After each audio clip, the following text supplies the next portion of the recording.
Well, I've never seen so many politicians and journalists who think it's okay to tell falsehoods that they think are for your own good.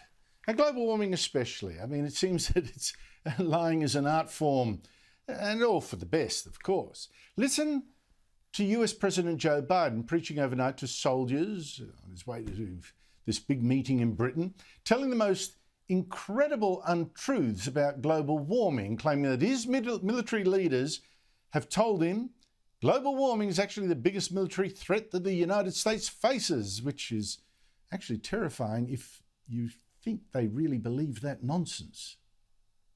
This is not a joke.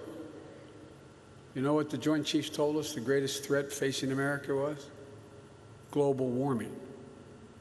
Because there'll be significant population movements, fights over land, millions of people leaving places because they're literally sinking below the sea in Indonesia.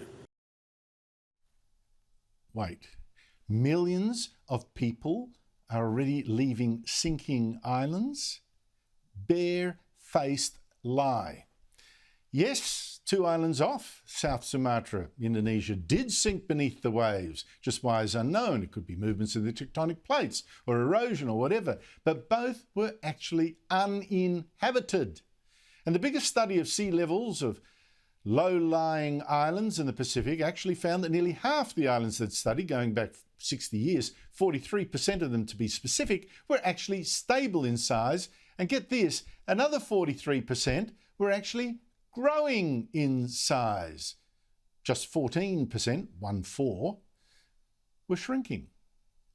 Now, this truth that islands are more likely to be growing than shrinking is so obvious that after years of me being on their tail, the ABC this year, even the global warming obsessed ABC, finally admitted that Pacific Islands were actually getting bigger, not drowning.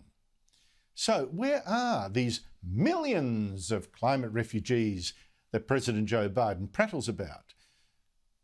And to think that that fool, the US president, is going to use this G7 meeting on the weekend of world leaders to try to force Australia to cut its emissions to help save his imaginary drowning islands.